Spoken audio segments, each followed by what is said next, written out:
Hay una nueva guerra comercial.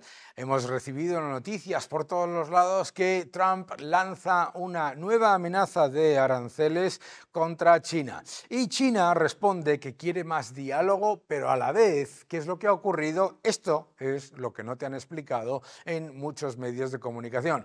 Lo que ha ocurrido es lo siguiente. En el periodo de negociación del acuerdo comercial entre China y Estados Unidos, China ha estado aprovechando para aumentar sus barreras comerciales con respecto a Estados Unidos. Ahora, China dice que sus limitaciones a las exportaciones en realidad no son limitaciones a las exportaciones, sino que son ajustes que estaban llevando a cabo de manera independiente y que no afectarán a Estados Unidos. Curioso, ¿verdad? Pero la realidad es que China ha estado retrasando sus decisiones de eliminar sus barreras comerciales porque, en realidad, el problema de China es muy importante. El problema de China está centrado en tres factores. Número uno, exceso de capacidad.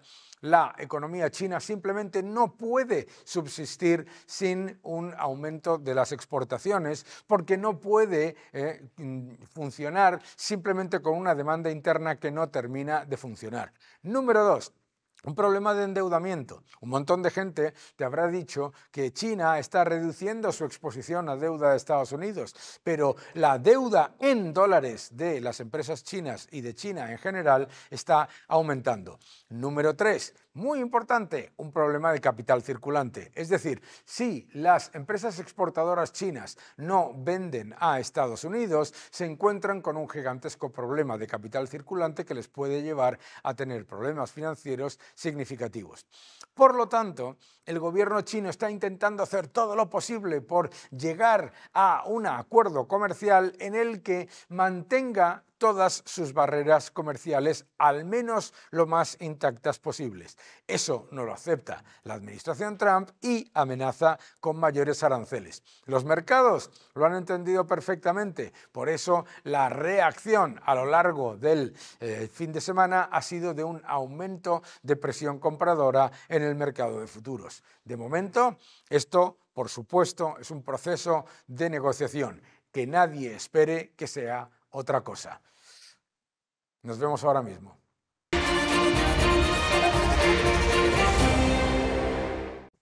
España se encuentra en un momento complicado y a la vez aparentemente positivo. El crecimiento del Producto Interior Bruto viene acompañado de un Producto Interior Bruto per cápita prácticamente estancado. El crecimiento del empleo incluye una cantidad de pluriempleo y de fijos discontinuos inactivos que no deberían ser normales en una economía tan avanzada como la española. Y para hablar de todo ello y para hablar de propuestas para cambiar este entorno de dopaje de los datos, ¿quién mejor que mi buen amigo Juan Bravo, responsable de Economía del Partido Popular? ¿Cómo estás, Juan? ¿Qué tal? Hola, ¿qué tal, Daniel? Muy bien. Muy Muchas bien. Gracias. Oye, qué gusto que estés aquí con nosotros. Vamos a empezar hablando un poco por las cosas que está haciendo la Comisión Europea, la Unión Europea, y que no están llegando a España, ¿no? Hay un nuevo reglamento para los autónomos que podría ser muy beneficioso. Cuéntanos un poco.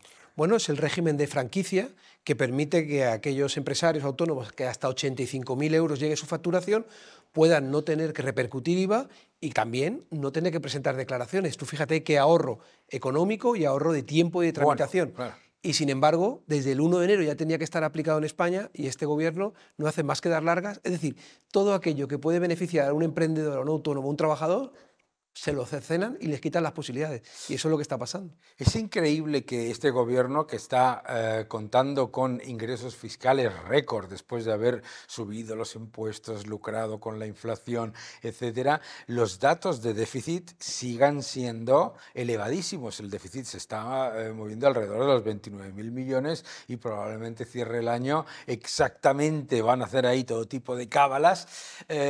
Tenemos un problema de cuentas públicas tan grave como para que con ingresos récord el déficit estructural no solamente nos haya reducido, sino que es que ha aumentado? Yo creo que tenemos un problema de gestión en el gobierno que está, lo que tú decías. Mira, si comparamos el año 2024 con el año 2018 y comparamos impuestos y cotizaciones sociales, resulta que en el año 2024 los españoles solo en el año 2024 han pagado 140.000 millones más que en el año 2018. Eso es un 43% más. Ni el empleo ha subido un 43, ni el IPC ha subido un 43, ni la actividad ha subido un 43. Pero es que en los 8 primeros meses de este año, a los 140.000, súmale 28.000 millones más. Claro. O sea, es que es una auténtica locura y en lugar de aprovechar para gestionar, para buscar ese equilibrio presupuestario, para hacer inversiones en infraestructura, para rebajar esa carga fiscal a los ciudadanos para que puedan llevarlo a lo que se pretende, ¿no? A la inversión, al I+D+I, a generar empleo. Este gobierno al revés. Y María Jesús Montero dice que ya no ha subido los impuestos para decirle, bueno, entonces ¿de dónde ha salido esto? Claro. ¿Por qué han pagado los españoles? ¿Que lo han donado? Nos están tomando por idiotas.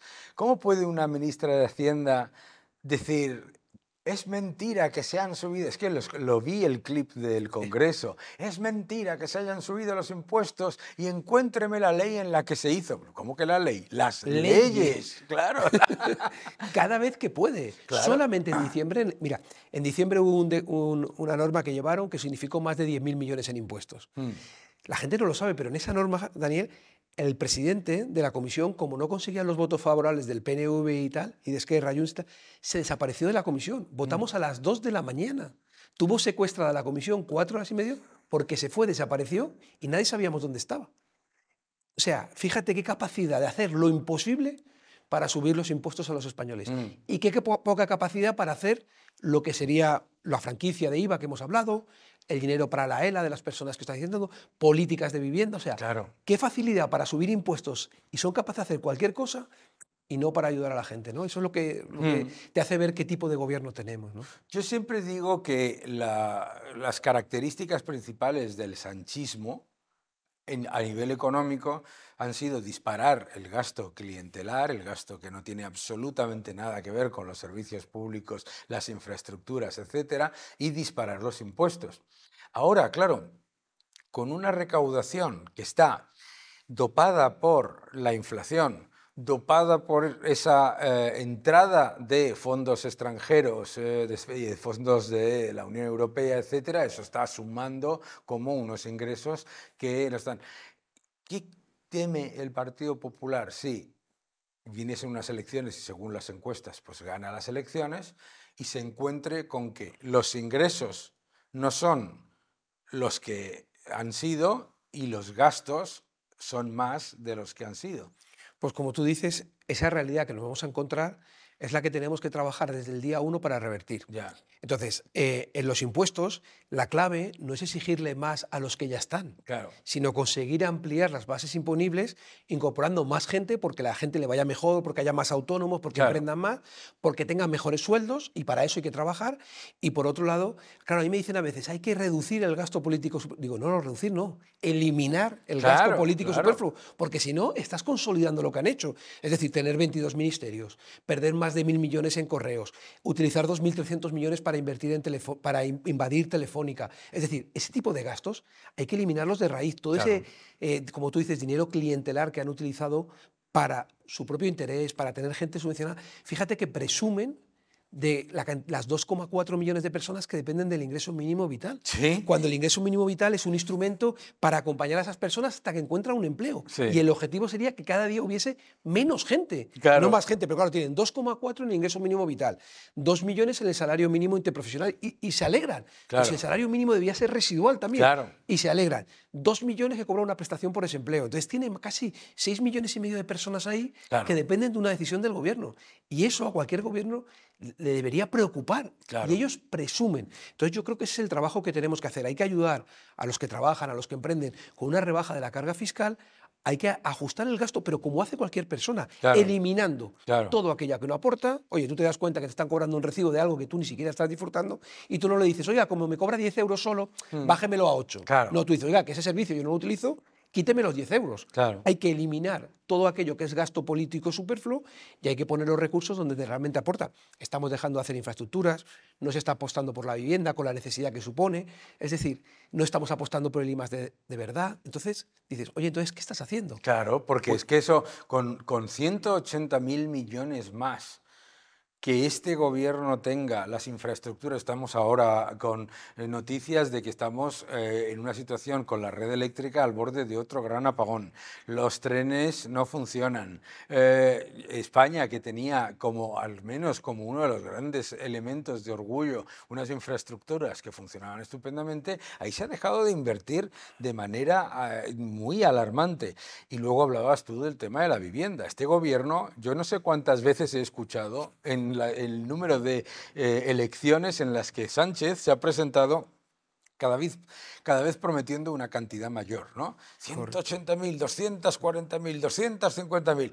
Pero en España el problema es mucho mayor, porque aquí ha aumentado la población en 2 millones de personas. Correcto. Claro, entonces 240.000 viviendas no solamente no hacen nada, sino que es que primero no las hacen, eso es importante, pero después hay que hacer mucho más. ¿Qué es lo que tenemos que hacer en vivienda?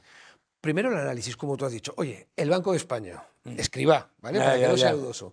Ya dice que no son 600.000, sino que son 720.000. Claro. Que cada año, en números redondos, construimos 100.000 y que haría falta más de 220.000 cada año. Con lo cual, tienes claro un foco. Oye, desde la parte económica, eso es empleo, eso es recaudación de impuestos, eso es actividad. Claro. Vale, y ahora vamos a lo más importante, las personas. Sí. ¿Cuántas personas no están pudiendo tener una vivienda? No tener vivienda significa que muchos jóvenes se pueden marchar fuera porque no tienen una raíz a la que agarrarse. Significa que tenemos un problema de natalidad y los jóvenes no tienen donde poder construir su familia. Significa que nuestros pensionistas, ¿cómo estarían hoy si no tuviesen vivienda en propiedad? ¿Cómo serían las pensiones? Uno de Madrid, que tenga una pensión de 3.300, que el limpio le queda unos 2.400. Y si no tuviese vivienda, ¿podría vivir en Madrid con 2.400 un pensionista? Claro. Entonces, la vivienda es un instrumento fundamental, capilar, de nuestra economía de las clases medias. Y a partir de ahí vamos a ver qué hay que hacer. Lo que no vale es anunciar, hay que trabajar. Tenemos que dar seguridad jurídica.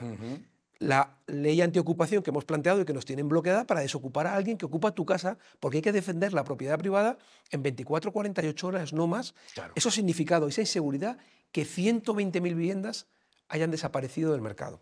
En tercer lugar, hay que liberalizar suelo. Todos conocemos la cantidad de suelo que hay del Ministerio de Defensa, del Ministerio de distintas administraciones públicas, del Estado, todo ese suelo. ¿Cuál es la prioridad? Vivienda, suelo para vivienda. Claro. Cuarto lugar, hay que construir. Vamos a construir, no, Sánchez, no. Vamos entre todos los españoles. Eso es un proyecto de país. Público y privado, privado y público. Vamos a hacer viviendas de carácter social, con precios asequibles, de compra, de alquiler, pero también contando con el sector privado, que es el que lo sabe hacer, que la administración no sabe hacer. Yo soy funcionario, yo no sé hacer viviendas. Lo sabe hacer quien lo sabe hacer. Entonces, vamos a trabajar conjuntamente ese camino y vamos a ponernos un proyecto a 10, 12, 14 años, porque es lo que hará falta para hacer todo esto. Pero mientras solamente se dediquen a hacer anuncios y no seamos capaces de luchar con ese derecho a la propiedad, con esa liberación del suelo, con esa simplificación de trámites administrativos y burocráticos, un PGO tarda 10, 12, 15 años. Pero si lo necesitamos para mañana, ¿cómo va a tardar? Una licencia, oye, permitamos la declaración responsable, creámonos la colaboración público-privada y trabajemos con los colegios profesionales de arquitectos, de ingenieros, para que esas licencias se puedan trabajar conjuntamente. Si alguien quiere hacer una rehabilitación, oye, nos decían el otro día, tú compras un piso que es para rehabilitar, ¿vale, Daniel? Y el banco te da el 80%. Ahora sabéis que hemos propuesto un complemento del 20%, pero ¿y si tienes que hacer la reforma de 100.000 euros dentro de la casa? Claro. ¿Cómo la rehabilitas? Claro. ¿Cómo la arreglas? ¿Quién te da ese préstamo? ¿Un préstamo personal? ¿A 7 años tú puedes cubrirlo? No. Pues nos decían, y con buen criterio, trabajemos la financiación no solamente de la compra, sino aquellas que requieran de una rehabilitación para esos pisos que se han heredado, que el propietario dice, lo vendo porque rehabilitarlo no se merece la pena, que si lo compra la gente, tengo complemento. Oye, para eso tenemos 80.000 millones en préstamos de la Unión Europea, de los fondos de los Next Generation. Si la vivienda es un problema, le planteamos a Europa, oye, yo quiero utilizar este dinero para construir de manera rápida. Claro. Ese dinero se puede devolver hasta el año 2058. Tiene años de carencia y tipos de interés por debajo del mercado. Antes que devolverlos o perderlos, utilicémoslo para esto. Daniel. Claro que los vamos a perder. Es que los vamos a perder. Los vamos a perder, porque yo creo que eso es algo también francamente preocupante, el hecho de que la malísima ejecución de los fondos europeos, que el propio gobierno cifra en 37%, y eso que lo ha inflado, como me vas a contar probablemente tú ahora, pero a mí me parece increíble la pérdida de oportunidad que podía ser precisamente para un problema tan grave como es el de la vivienda. Pero vamos a hablar sobre eso, sobre los fondos europeos y qué es lo que se puede hacer de cara a, bueno, pues aunque sea, ¿se van a perder? Mi primera pregunta es si se van a perder, porque claro, estamos hablando de próximas elecciones. si no cambia nada, desde el año 2027, ¿te van a perder los fondos europeos? La ejecución termina en el 26, en verano Ya del termina, 26. ¿no? Es más, hasta ahora no tener presupuestos, por ejemplo, Daniel, lo han ido tapando con la poca o mucha ejecución de los Next Generation, ¿vale? Pero el año que viene se acaban, ¿eh? Entonces, el no tener presupuestos va a significar un frenazo brutal. Luego, como tú dices, ellos hablan de un 37 porque consideran el dinero que han mandado a los organismos o a las comunidades autónomas. No quiere decir que esté ejecutado, porque muchas comunidades autónomas decían, oiga, que esa convocatoria que usted me propone la he sacado y ha ido el 1%. Claro. Cuando digo el 1 no lo estoy exagerando, Daniel, Claro. estoy dando un conocimiento de causa. Sí, sí. El 1%. Entonces, cuando el gobierno diga, oye, a ver, dame la ejecución real, resultará que no está. Claro. ¿Y qué país no es capaz de controlar el dinero que tiene ejecutado? ¿No nos Ya. parece raro? Eso no da lugar a muchas cosas feas, el no saber cuánto se ejecuta. Da lugar a muchas cosas feas y hay una cosa que a mí me preocupa mucho con respecto a todo ese aumento del gasto clientelar que comentábamos, que es el gobierno de Sánchez ha llenado todo tipo de agencias, de toda una cantidad de comités, subcomités, nombramientos, etcétera, etcétera, que a la mínima, claro, tú dices, esto hay que eliminarlo, estamos todos de acuerdo, pero como le ponen el nombre de sanidad, productividad, educación, no sé qué, no sé cuántos, entonces te van a acusar de recortar en sanidad y en educación, ¿no? Yeah. Va a haber que hacer un ejercicio de pedagogía muy importante. O sea, por ejemplo, te voy a decir, una de las cosas que más me preocupa a mí,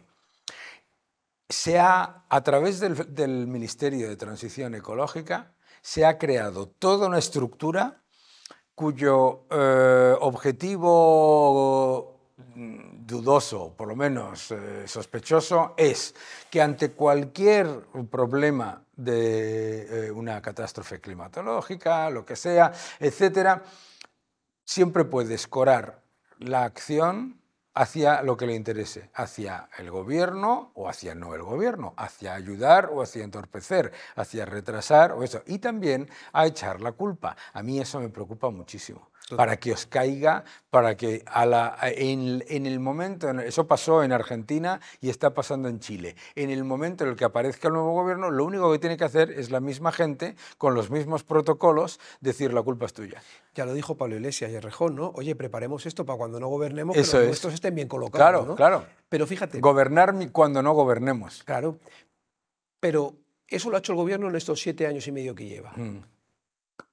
Ayer vimos las inundaciones en Tarragona. O sea, hace 3 años y medio el presidente Feijóo le dijo, tenemos que invertir 40.000 millones en infraestructuras de agua. Hubiéramos evitado muchas de las cosas que están pasando. Y ese gobierno, con toda esa megaestructura, no ha sido capaz de hacer nada. Pero yo creo que no es que no haya sido capaz, que no lo es, estamos de acuerdo, sino que es que hay otro objetivo completamente distinto. Por supuesto. Entonces, si esa estructura, vamos a imaginar, este programa tuyo lo ven muchos autónomos, empresarios, trabajadores. Si la empresa tiene un área que no funciona, Sí. ¿qué haría el empresario? Claro. Cambiarla. Claro. Por completo. Porque si dices, oye, es muy grande, pero aún así por lo menos cumple el objetivo, podrías tener duda. Pero no, que solamente tiene un fin. Como tú has dicho, intentar derivar responsabilidades, pero no tiene ejecutar 40.000 millones de agua que no hemos hecho. Mira, se ha montado en España, a mí es que me tiene un consejo de productividad. Bueno. Que lo anunció en marzo Sí. Carlos Cuerpo. En julio lo publicaron y nombraron a las personas. Ha pasado más de un año y si tú te acercas a la página te dan los informes que les han hecho a ellos para explicarles cómo va el país. Pero no hay una sola propuesta de productividad. O sea, ¿cómo un consejo de productividad con el principal objetivo que tiene que tener un país, que es tener propuestas de productividad, después de 1 año y medio, no es capaz de tener? Eso es la muestra. Entonces, esa es la muestra empírica de lo que de lo que decía Thomas Sowell, ¿no? De la burocracia se da luz a sí misma y exige baja por maternidad. De un sistema que está hecho simplemente para existir, ¿no? Y no es dudoso las personas que estén.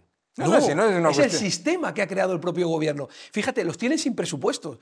Pero si el problema no es que cobren, el problema es que no hagan nada.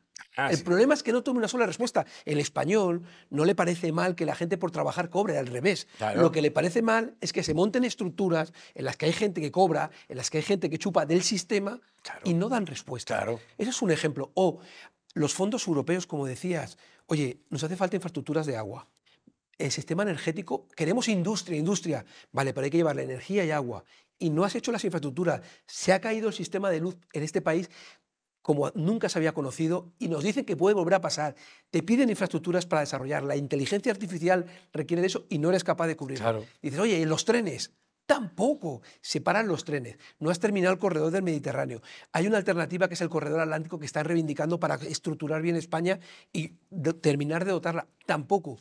Oye, dime un solo gobierno que haya tenido 163.000 millones de euros y el Banco Central Europeo inyectándote todo el dinero que te hiciese falta y no haya hecho nada. Dime qué profunda transformación ha tenido España. Fíjate que presentaron los fondos Next Generation como una oportunidad de reindustrializar España y el valor añadido bruto, el peso de la industria en el valor añadido bruto, se ha desplomado al 11%, mientras se ha disparado el peso de la administración pública, ¿no? Yo, una de las cosas que comentabas tú ahora mismo de ese problema de infraestructuras es toda la cantidad de trabas que se generan para luego, incluso cuando tienes el objetivo de que eso se ponga en marcha, de hecho ponerlas en marcha. ¿Cómo crees que va a poder?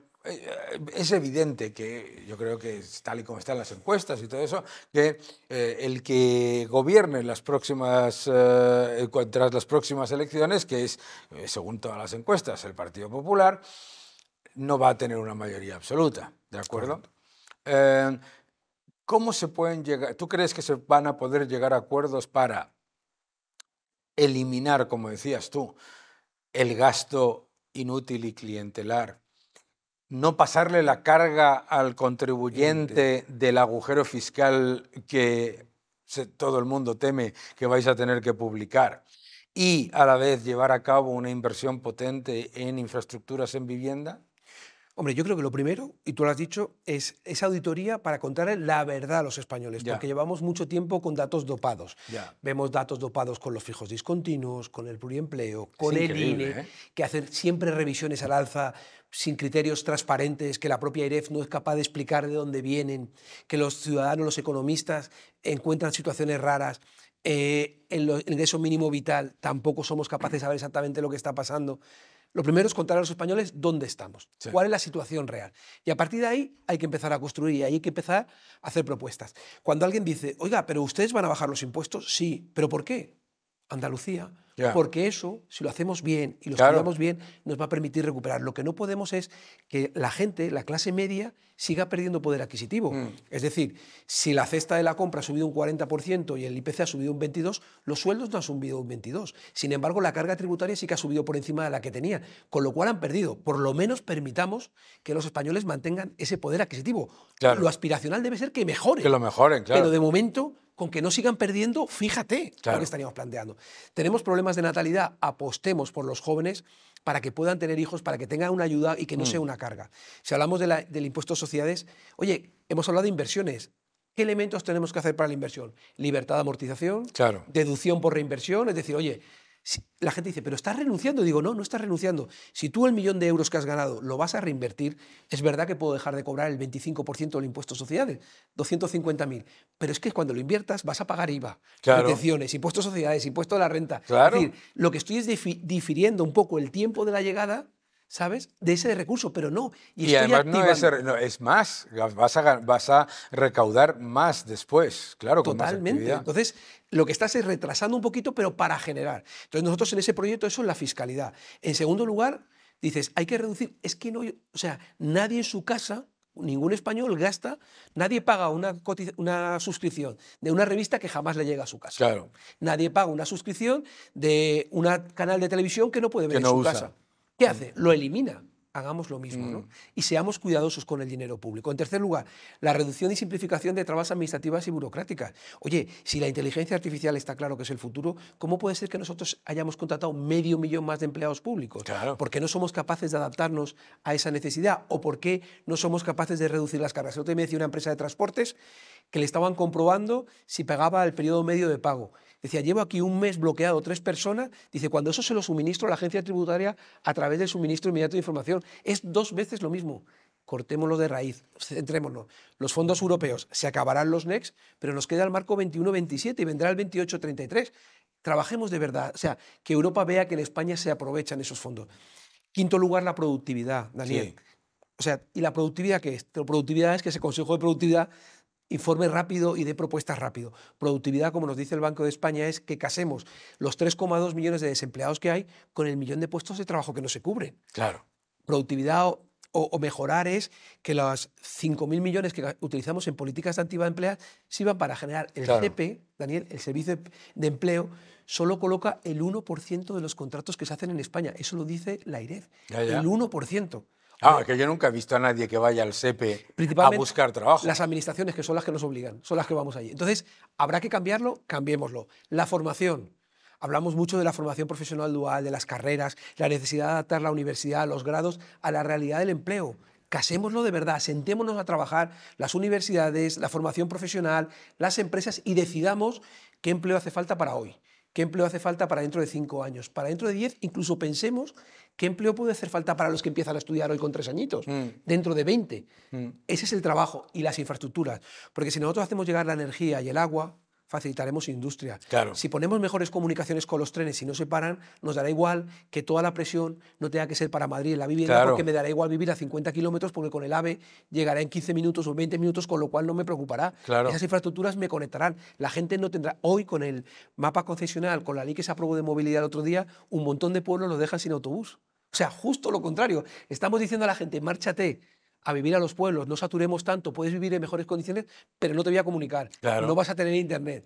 Las infraestructuras son fundamentales. Y por último, el empleo, Daniel. Nosotros con el empleo tenemos que ser capaces de dar una oportunidad a la gente, Claro. a los de más de 52, a los jóvenes, a los que ni han estudiado ni han trabajado, pero se merecen todo nuestro esfuerzo. Y eso ahí hay una relación que tenemos que casar cuanto antes. Si hacemos eso, yo estoy convencido que el país va a funcionar, porque lo hemos hecho, porque lo hicimos con Aznar, y el país cambió y se recaudó el doble bajando los impuestos. Es ¿Por cierto. qué? Porque habían 5 millones de personas más trabajando. Claro. Hoy en la radio recordaban que cuando Europa creó 8 millones de puestos de trabajo, España creó 5 de los 8. 5 de los 8. Cuando Europa estaba sufriendo crisis, aquí estábamos creciendo porque creímos Claro. en ese tipo de cuestiones que tú defiendes tanto, que permiten que el país crezca. Ese es el camino que tenemos que hacer. Y que si hoy el salario medio son 28.000 euros, cuando Feijóo salga de presidente dentro de cuando haya hecho 2 legislaturas, que el salario medio esté en 50.000 euros. Para eso hay que hablar de inteligencia artificial, de innovación, de productividad, de empleo, de muchas cosas. Pero se ha hecho, y hay países que tú conoces perfectamente, y además lo pones mucho como ejemplo, como Irlanda, que nos demuestran que si se trabaja bien, Claro. se puede hacer. Ahora, no titulares, gestión, trabajo, más discreto. Lo ideal sería que en este país no conociésemos a los ministros. Bueno, Porque solamente desafortunadamente lo han conseguido. Porque son Desafortunadamente la inmensa mayoría de la gente no conoce a los ministros, pero porque no hacen nada o porque se dedican a hacer propaganda Pero del... a Montero por gritar mucho, por Sí, ser así, sí. a Álvarez por ese autoprotagonismo que se Claro. impone, Marlaska por decir lo contrario, lo que opinaba. Es Sí, decir, pero fíjate, el resto no los conoce nadie y Nadie. a esos los conoces Por no negativo. por su gestión o por las cosas que dicen de lo que ellos hacen, sino por su labor de DIRCOM del presidente del gobierno, no por otra, que es triste, ¿verdad? Por eso otro digo, lado. pero tú imagínate un gobierno en el que los ministros Claro. fuesen poco conocidos porque están todo el día trabajando y sacando Claro, propuestas. como lo que- Y se cede el protagonismo a la sociedad civil, que es la que, de alguna manera, con su trabajo, con su emprendimiento, con su día a día, con sus pensiones, construyen esto, ¿no? Vamos a imaginar ese momento. Obviamente es una labor titánica porque, claro, muchas veces la gente escucha lo de hay que derogar el sanchismo y la gente dice, qué bien, pero claro, te olvidas de que derogar el sanchismo significa hacer un cambio de 180 grados sobre cosas que durante 7 años se han estado regando con dinero público de manera brutal, ¿no? Y va a necesitar de mucha colaboración y de mucha aportación de la sociedad civil y del sector privado, que es que, claro, muchas veces también somos muy críticos con los políticos, pero hay que decir que nosotros tenemos que poner para que eso ocurra. ¿Qué crees que puede ser lo que puede hacer que la sociedad civil española se lance a un proyecto de país? ¿El anunciar ese proyecto de país o o simplemente porque vienen? Porque yo creo que en el caso de Aznar, por ejemplo, y también en el caso había un proyecto. En el caso de Rajoy había un proyecto, en el caso de Rajoy desafortunadamente era salir del agujero, Claro. pero en el caso de Aznar sí había un proyecto de país, ¿no? Am, Creo que falta a lo mejor un poco de que la sociedad civil se sienta, digamos, ilusionada de que vamos hacia algún sitio que no es el de la resignación, ¿no? ¿Cómo lo Sí. ves tú? Lo primero es, hay que interpretar lo que los españoles nos dicen, ¿no? Y ahora mismo, según las encuestas, el centro derecha está por encima del 50%, Sí. cosa que no había pasado. Mm, Con lo cual hay un mensaje muy claro. Las encuestas dicen que estaríamos en el entorno de los 200 diputados. mm, Te están mandando un mensaje claro. clarísimo. No quieres lo anterior, Claro, si no lo votarían. claro. Te votan para que lo cambies. Mm, Entonces, primer objetivo, demostrarles que vas a hacer políticas diferentes. Evidentemente, vas a derogar muchas normas sí, y vas a hacer un plan normativo diferente que responda a lo que los españoles quieren, a esa fiscalidad, a esas inversiones, a esa simplificar y reducir, a poner en el centro al ciudadano. Y luego es la parte de la comunicación, que también es importante que la hagamos, que quizá a veces el Partido Popular nos ha criticado con algo de razón en que nos ha faltado hacer más partícipe, yo contarlo creo que más. sí. Y yo creo que si tú explicas esa auditoría, le dices, señores, antes quiero, que es lo que estamos haciendo ahora, escuchar al sector privado. Cuando hacemos un plan de vivienda, lo que se ha hecho previamente es escuchar a todas las partes. Y cuando Claro, sale bien es porque es el resultado de la escucha. Cuando presentamos un plan antiaranceles y vamos al ministro Cuerpo a contárselo, era porque lo que nos habían pedido los sectores. Cuando presentamos un plan de energía y en contra de lo que podía ser ese momento, defendemos la energía nuclear, claro, cuando parecía que lo fácil era no hablar de la energía nuclear, es porque el sector nos explicaba, si no hay energía nuclear, habrá problemas. claro. Pruebas evidentes que han habido. Entonces, si nosotros somos capaces de aquellos que tenéis relevancia por lo que transmitís y cómo lo transmitís, a aquellos que lo emprenden, que lo Mm, inician, que crean empleo y creatividad, y a los trabajadores que tienen esa ilusión de seguir prosperando, pues para ganar esos 50.000 euros en vez de 28.000, para que si no dependan de nadie, para comprarse una vivienda, para poder ir de vacaciones, claro. para decidir dónde su hijo tiene que estar o no tiene que estar, si les hacemos partícipe, haremos ese proyecto en común. Entonces, como tú dices, ese es el camino. Nosotros intentamos plantear propuestas que damos por escrito, que están en nuestra página web, que intentamos transmitir, que hablamos de autónomos, que hablamos de vivienda, que hablamos de inmigración, que hablamos de aquellas políticas que los españoles nos están pidiendo, Claro. para que vean que nosotros no venimos a imponer nuestro proyecto, venimos a compartir el proyecto que sale después de la escucha a toda la ciudadanía, a toda la sociedad, a los que nos votan y a los que no nos votan, ¿eh? Claro, Porque claro. también hay muchos que no nos votan, pero que no quieren a Sánchez. Claro, es No que lo eso es quieren. otra cosa que es verdad, eso es muy importante. Hay un montón de gente que a lo mejor no vota a un partido o a otro, pero que desde luego lo que no quiere como autónomo, como empresario, como miembro de una familia que ve que sus hijos no tienen acceso a la vivienda, etcétera, lo que no quiere es que se siga penalizando la propiedad privada, que se siga penalizando a los propietarios, que se siga atacando al que crea empleo, que se siga disfrazando las cifras, ¿no? El otro día me decían a mí por la calle, me decían, ¿cómo puede haber récord de empleo y tengo a mis 3 hijos en paro? Y le digo, ¿por qué no hay récord de empleo? Y se me quedó así y me dijo, pues lo dice todo el mundo. Digo, no, todo el mundo no. No. ¿No? Claro, va a ser muy importante en el tema de la comunicación precisamente ese factor que tú comentas, que es el de que la gente, que case lo que la gente percibe de cada día con los datos que se le están presentando Correcto. en los medios de comunicación. Que los medios de comunicación no sean unos meros loros repetidoros de la nota de prensa del Del Ministerio ministerio. X o del Ministerio Y, ¿verdad? Analicemos, fíjate, Daniel, en los datos de empleo, cuando se habla de los datos, de los 21 millones, 22 millones, se cuentan, si tú y yo trabajamos en 3 sitios, contamos 3 veces. Claro, yo siempre lo digo. ¿Y eso pasaba antes con Rajoy? Sí, pero no había casi 1 millón de personas en pluriempleo, Claro. por ejemplo. No, es que estamos ¿Sabes? hablando de muchísimo menos. Pero Mucho. fíjate qué interesante. Y no había 2,8 millones de personas nuevas. Es que hay 2, solo faltaría que no hubiese más empleo. Hombre, Es que hay 2,8 millones de personas más. Ahora, ¿el empleo es de calidad? ¿El incremento del ingreso mínimo vital ha provocado desempleo, o sea, ha provocado pérdidas de puestos de trabajo? No lo decimos el PP, lo dice el Banco de España y la claro, ANEF. Con lo cual, eso nos lleva a que tenemos que hacerlo en equilibrio y contando con las empresas. Es decir, claro.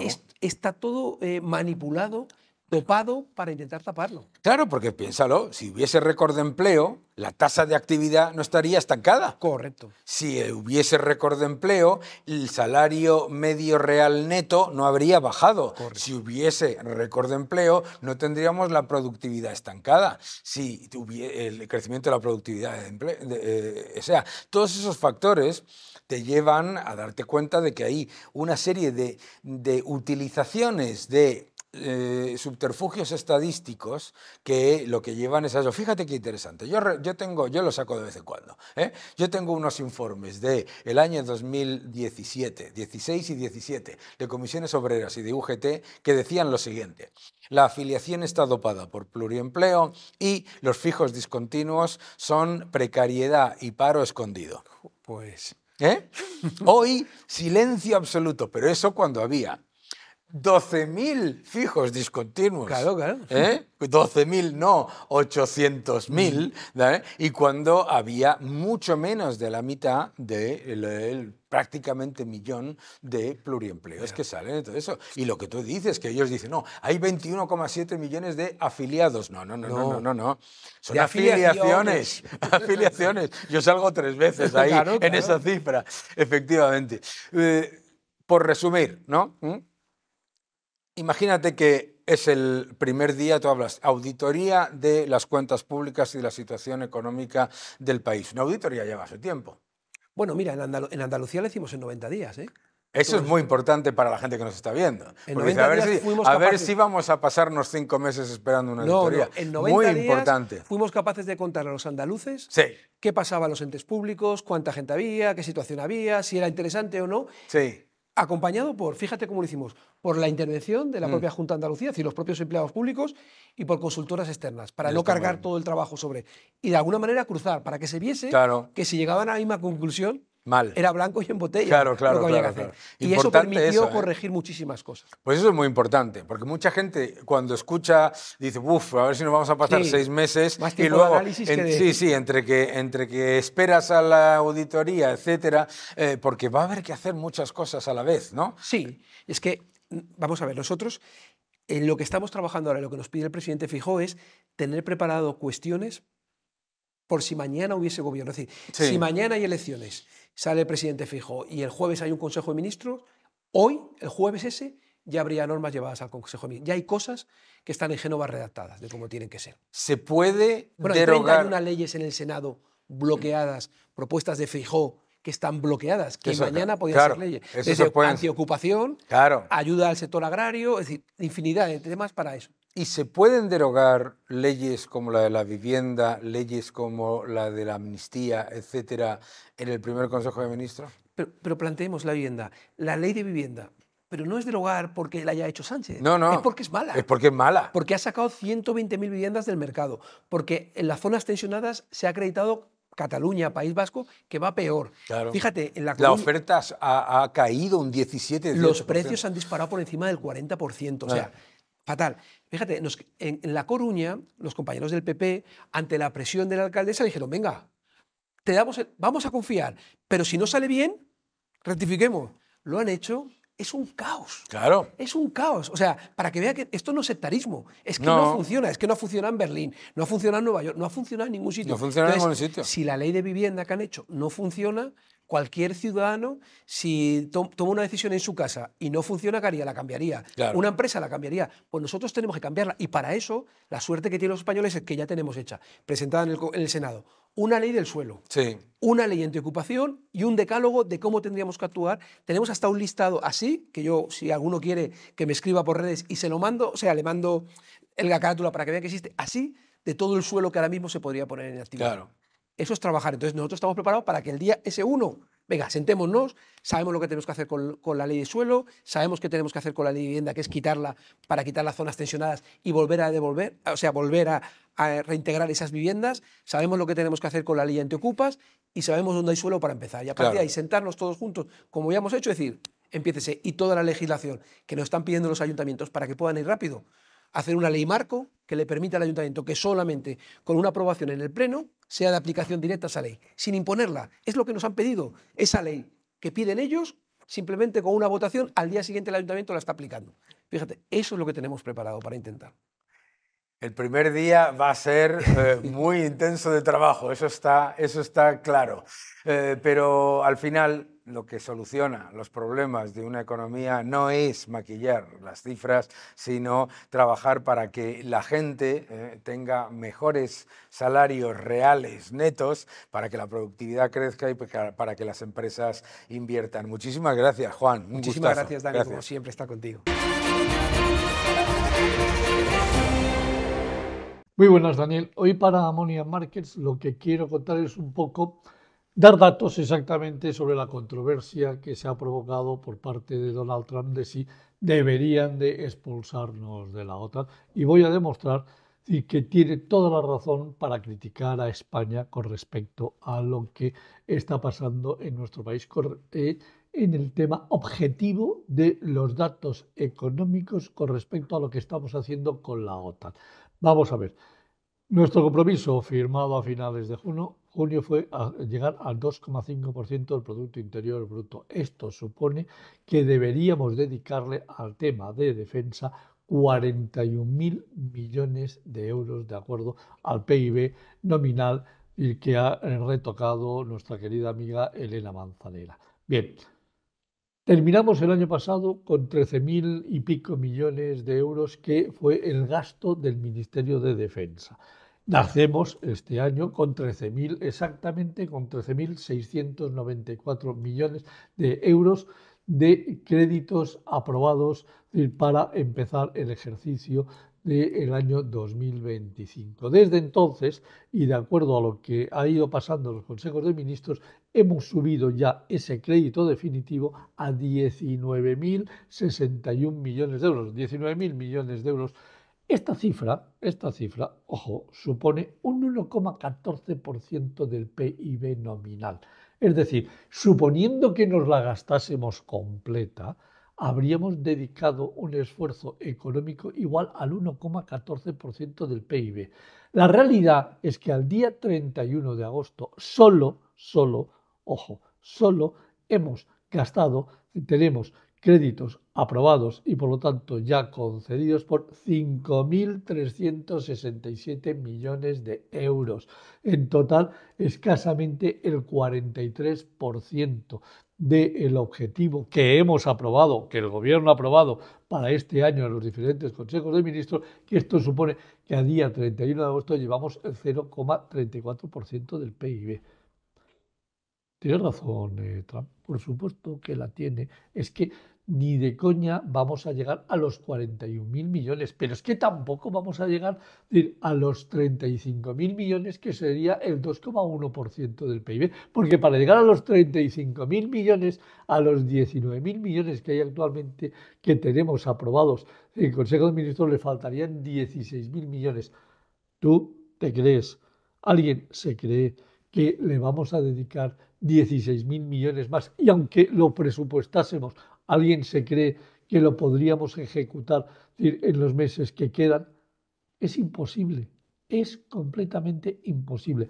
Pedro Sánchez le ha vuelto a engañar a Trump, ha vuelto a engañar a Mark Rutte, ha vuelto a engañar a la Unión Europea, les engaña a todos. Ya sabemos que es un especialista en que cada vez que abre la boca miente, pero es que en esto es la demostración palpable de que además está engañando a todos. Dicen que somos un socio fiable, con perdón, es mentira, es completamente mentira. ¿Cómo vamos a ser un socio fiable que al menos dice, que jura por la Biblia que gastará el 2,1, 35.000 millones de euros, y solo tiene aprobados el Ministerio de Defensa a 31 de agosto, según la Intervención General de la Administración del Estado, 19.000 millones, y solo han ejecutado nada más que 5.300 millones? De verdad, es que podrán decir lo que quieran los del Loro Park, podrán decir lo que les dé la gana todos los ministros, pero no somos un socio fiable en estos momentos para nadie. No lo somos para la OTAN, no lo somos para Bruselas, no lo somos para la administración americana. Y Donald Trump tiene toda la razón. Punto y aparte. No hay que decir nada más. Esta es la realidad. Cuando alguien nos canta la gallina, si tuviésemos razón, si tuviésemos razón, podríamos esgrimir en qué la tenemos, pero es que no la tenemos, es que es absolutamente intolerable lo que estamos haciendo de acuerdo a los compromisos internacionales que ha tomado nuestro gobierno. Eso sí, el gasto público de la Administración General del Estado a cierre del mes de agosto ha crecido ni más ni menos que un 16% con respecto al año pasado. ¿Y en qué se gasta? Desde luego, en defensa, no. Esto es lo que hoy quería contar a todos los espectadores de Money Market y nos vemos en el próximo vídeo la semana que viene, que traeré de nuevo cosas que llamarán la atención. Negociación al rojo vivo entre Estados Unidos y China. China anuncia que no está de acuerdo con esa subida de aranceles por parte de la administración Trump, pero por supuesto tampoco quiere eliminar sus barreras comerciales. Lo que esconde en realidad es un proceso de negociación que va a llevarse a cabo en cualquier caso. China pide más tiempo y Trump dice no estamos dispuestos a que se arrastren las decisiones por tacticismo político. Vamos al siguiente gráfico.